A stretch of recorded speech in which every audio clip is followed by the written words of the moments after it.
If you're not happy with your life, it's because you're not living in your gift and you are decided to pursue a passion. But I can't win no money. I can't make the cut. I'm a 16 handicap. That's on a good day. I wanted to play in the NBA. When I was growing up, I wanted to play in the league. That was my goal, to play in the NBA. Well, I wasn't gifted at it, though. There's a couple of problems. If I ran at full speed, I didn't have the ball. And when I shot it, it ain't go in a lot of times. Now, you put that together, you can quit talking about the NBA. My gift was I had the ability, and I didn't know it at a young age, but I had the ability to take information instantly and transform it into comedy. I didn't know that was a gift. I just thought it was something I did. It got me in more trouble than I've ever. It has been the biggest curse, because when you're young, you don't know it's a gift. You're just doing it. Now, as I got older, this gift has transformed a little bit. I can take information and turn it into inspiration. I can take information and turn it into motivation. And the reason I'm here today is because my life has been jacked up. And I have learned and mastered something. I've mastered the principles of success. You can't tell me I can't. That's what I've done. I've mastered the principles of success. I know them by heart, inside out. You can't tell me nothing about it. About success.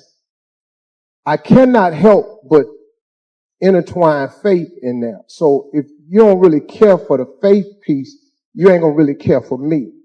Because I cannot tell you how I made it without telling you about God or the principles. Every principle of success, it comes from God Almighty. It's in whatever religious reading you read. That's not my business what you believe in. You just got to believe in something. I told a group earlier, I don't care what you call God. You can call God Allah, Jehovah, Yahweh. You can call him whatever you want to call him. Just call him, though. It's not my business what you call him. I don't care. But I cannot stand here and talk to you about my road to success. I cannot inspire these young people that I tried to get to earlier today and not intertwine faith. So I'm sorry if that ain't your thing. But y'all done paid me now, so here I am. I got the money wired to my account, so here it is. Take a deep breath. I tell people all the time, and I was talking to young people, and what I try to get people to understand is, I don't care who you are in this room. If you got to a place in your life where you felt like, life should have been more for you, or you're trying to figure your life out, there's one simple way to get it done. God, when he created all of us, he never created an individual without bestowing a gift in it. And God put that gift in all of us. Some of you are gifted in teaching, networking, counseling, sharing, life-saving. Some of you are caretakers, but you're gifted. If you work in your gift, you now find your purpose in life, a real meaning for waking up in the morning. A lot of people, you know people that get up and go to work in the morning, they just miserable. They hate driving to work. They hate their job. They hate their coworkers because they ain't doing what they want to do with their life. Now that's not your fault. That's their fault. But God, when he created all of us, he gave all of us a gift. We were born with a gift at birth. God ain't made nobody and gave them a gift. Now, the thing of it is, if you stop looking at your gift as running, jumping, singing, dancing, then you can get on with your life. But so many people are pursuing their passion instead of pursuing their gift. Most of you have mastered the principles of success. But when you're talking to young people, you're talking to some people that ain't mastered that aspect yet. It's our job to teach young people the principles of success. They got to learn from your mistakes. See, I messed my life up so I could turn around and talk about it one day. I've been divorced twice. I've lost everything I own in my life twice. I lost it all again in 2005. At the end of 2005, I had $1,700. In 2005, I had made millions of dollars. I had $1,700 at the end of 2005. I've been homeless. I lived in a car for 3 years. I learned some principles, and I started applying. So I'm a little bit different Christian than most people right here. I just happen to be a little bit more real about it. I don't really know where a lot of scriptures are in the Bible. I just happen to know what's in there and what ain't in there. And I had a lady the other day on my show. I had slipped up and cussed, on one of the commercial breaks because I've been working on my cussing, but that's not really working for me. I have just come to the conclusion that I'm just going to be a cussing Christian. I've been trying to get it and shake it, but it ain't working for me, man. And I accidentally cussed on a commercial break, and the lady, I could tell she was a little put off by it, and I didn't mean to. I don't want to be offensive to people, but, I was just talking naturally. And she just stood up and said, I have a question for you, Mr. Harvey. She said, so how's your walk going with Christ? I thought about it. I said, well, I walk tall, I walk strong, with long strides and a slight limp. And that's how I walk. Now, if you ain't got no limp to your walk, congratulations. Mine has a slight limp to it. And every now and then, the flaws that I have come out. See, the difference between me and a lot of people, I happen to be famous. So my flaws have a microphone and a spotlight and the internet connected to it. You might can make your mistake at the house and don't nobody know nothing about it. But I got people watching me all day long. So what I've learned in this journey along the way of having my life as twisted as it was, I've learned the principles of success. I've learned how to get back up, how to fall and fail, get written off, say you ain't gonna ever be nothing. I've learned how to start over.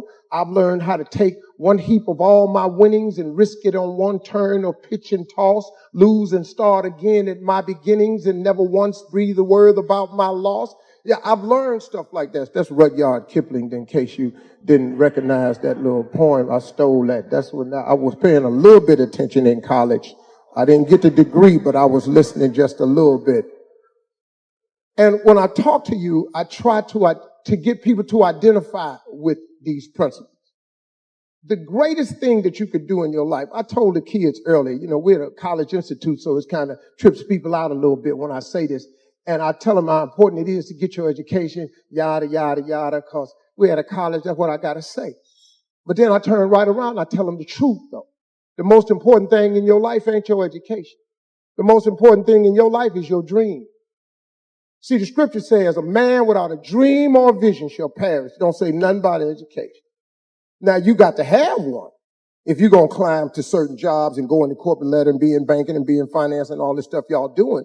But it's the dream that propels you. Look, man, we got to break this thing down real simple for people someday. Quit acting bougie like you've been rich all your life. Yeah, that's what killed me. I come to these functions, everybody sit up, they lean back in their chair, they speak proper grammar, they get their nose up. You act like you had money all your life. I ain't have money all my life. I come into some money, but I've been scrapping and hustling and grinding and trying to get over. And so have you. But then you get here and you don't have no memory of that. Because now your life is fixed. And so now when you talk to young people, you don't talk to them from the perspective of you made mistakes too. You don't talk to young people like, hey, been there, done that. I smoked weed in college too, man. I know where you at. You don't want to tell them that. Hell, Clinton smoked weed. He the president of the United States. I'm going to probably say a lot of stuff. I already know that I'm not coming back next year. That's clear. I ain't got no problem. See, that's why I give my money wide to me. Because I already know I'm going to mess around and say something. I'm going to throw somebody into something. Because I see a couple of looks on y'all's face right now. But I don't really care. I'm out of here. I'm going to go get on this jet. I'm going to go down here. My wife down in Miami, man. I'm going to go sleep with my wife tonight. I don't care what y'all do.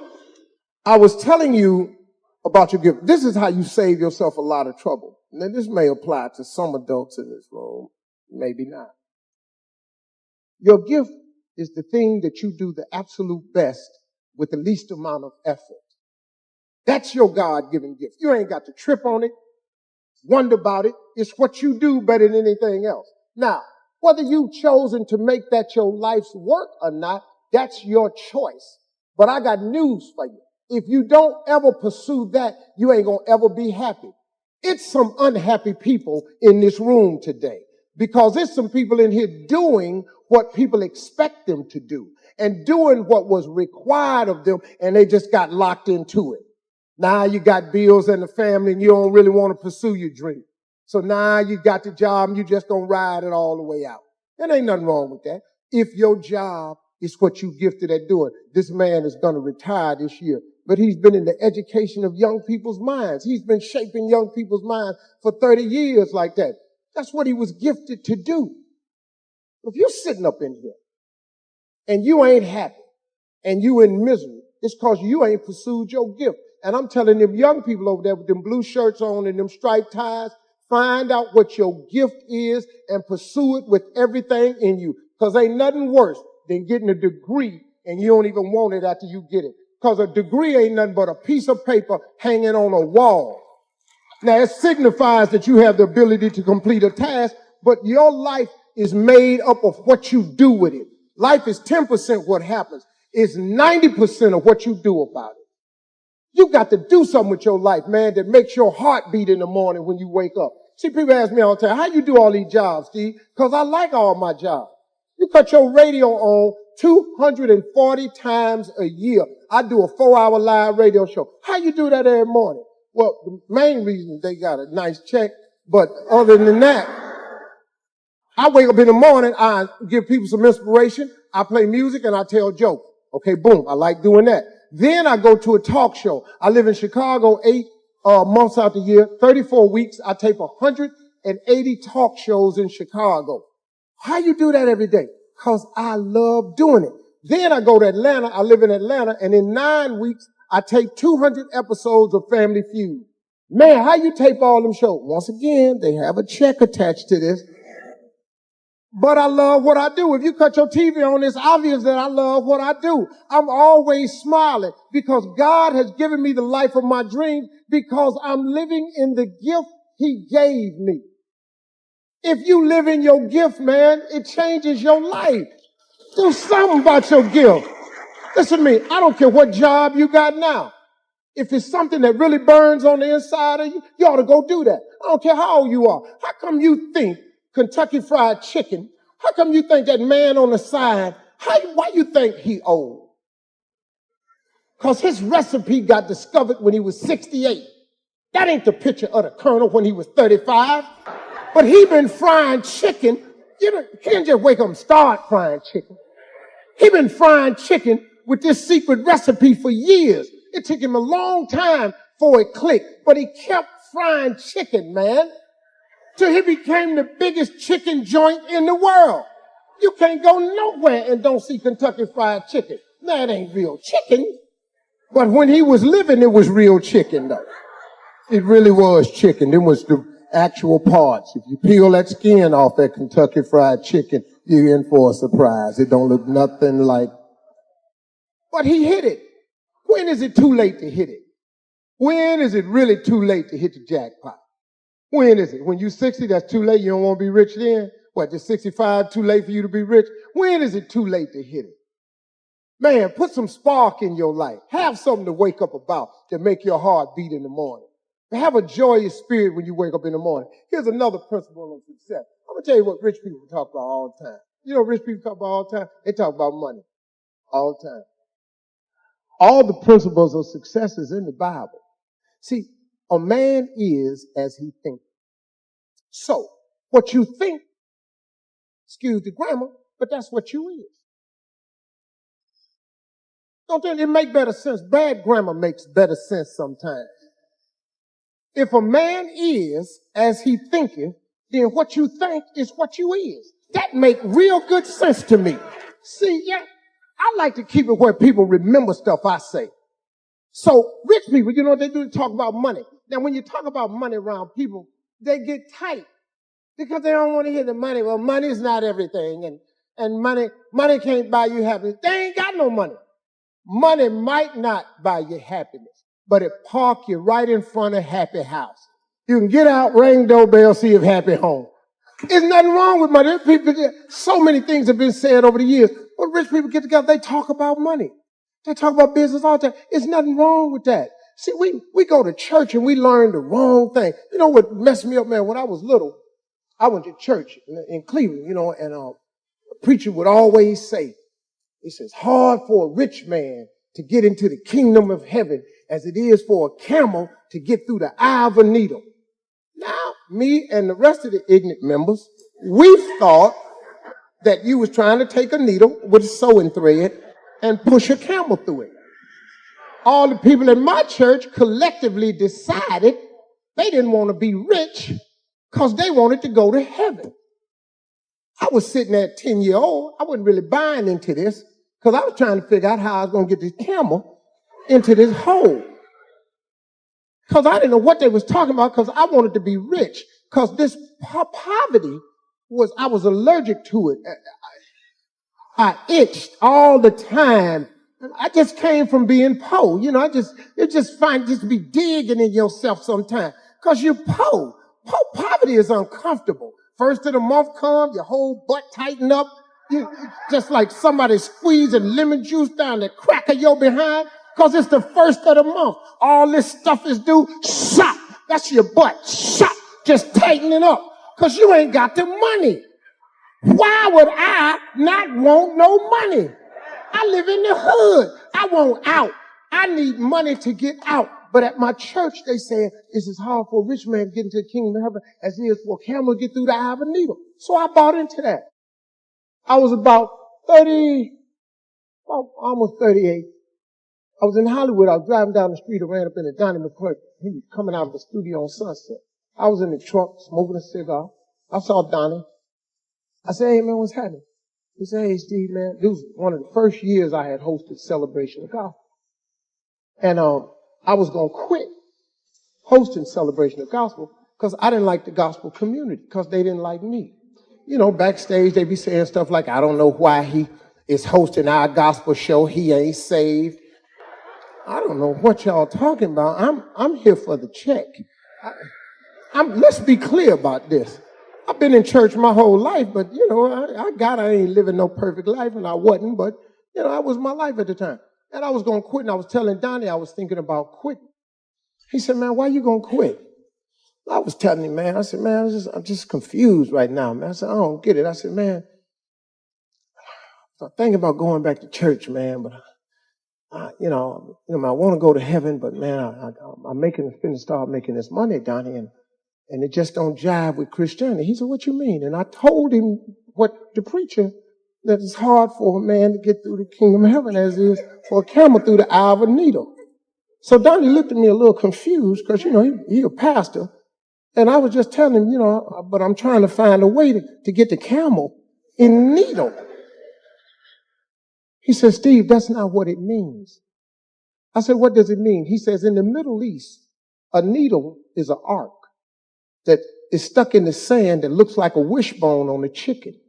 And they have them to entryways sometimes. And when a camel approaches the needle, in order for the camel to get through the needle, he has to kneel and crawl through the needle. And then the camel gets back up. He said, "That's what God meant." I said, "Donnie, you mean they ain't talking about a sewing needle?" He said, "Fool, you can't put a camel through a sewing needle." After that, I said, "I got to go make me some money."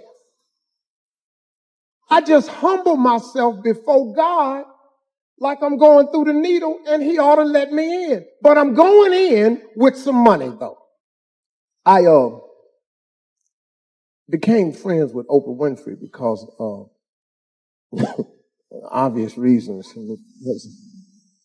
We ain't going to keep saying that, but she's a very successful woman. She's a very kind person. You know, everybody get a bad rap on the internet. You know, she thinks she did too. Well, you know, a lot of people shooting at her. The thing about haters, man, haters kick you when they down and they throw at you when you're up. And they just do it all damn day. They're just haters. You got them on your job. You got them at your church. You got them. They just hate it. They just haters. Haters because they ain't got nothing else to do. They want to be you. They can't. So here come the hate. And I don't mind haters as long as they throw them because I'm usually up. You can throw up at me. I don't address you. And I was talking to Oprah one time, and she said, I did a life class with her this past year.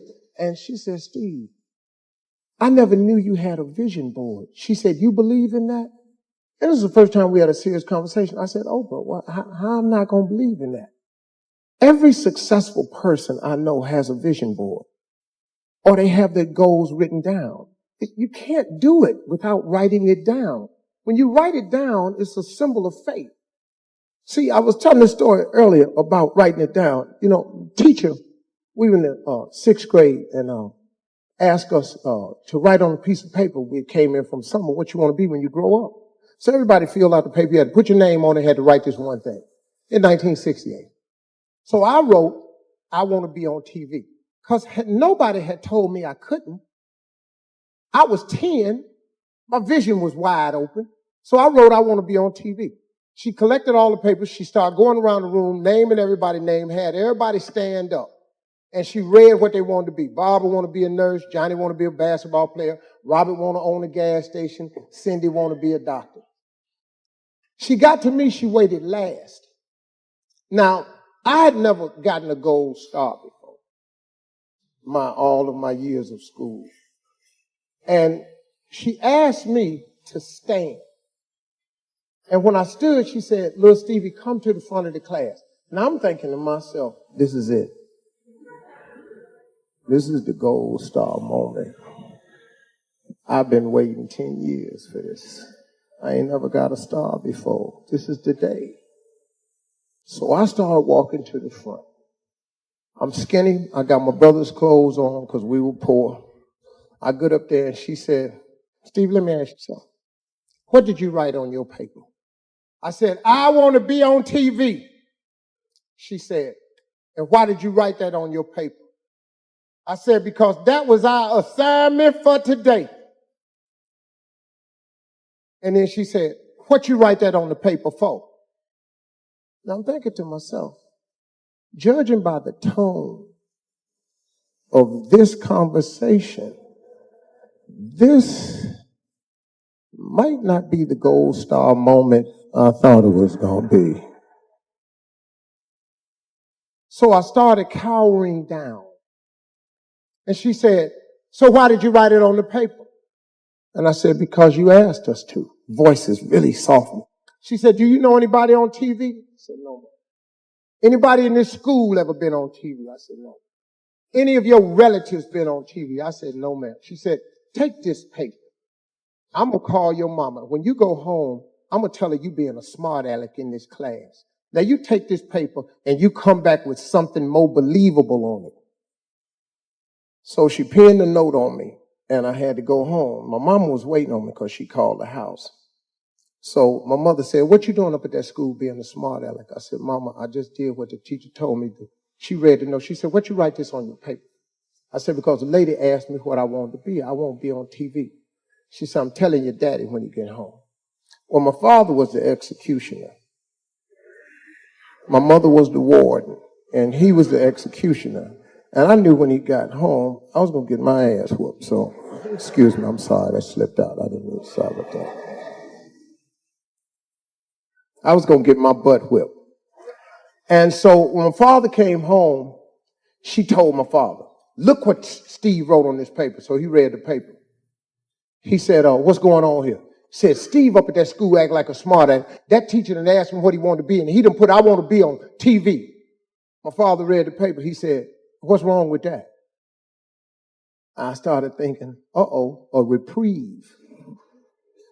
So he said, "Boy, go in your room. I'll be in there in a minute." And I got my spankings in the room, so I went on in there getting ready. Him and my mother had an argument. My father came in the room. He said, "Boy, what you write this on your paper for?" I said, "Because I want to be on TV." He said, "What she want you to write on the paper?" I said, "Like a basketball player or a policeman." He said, "Put that on paper. Take it up to the school and give it to that dream-killing heifer." So I write it. He said, "Now take your paper." He said, "Before you go to bed tonight," now this is my father now with a third grade education. My father was a sharecropper in Alabama. He said, "Read your paper every night before you go to bed. And when you wake up in the morning, read your paper before you go to school. Read your paper every day and read your paper every night." Took my paper up to the school and I turned it in. It took me till I was 38 years old. But I finally got on TV.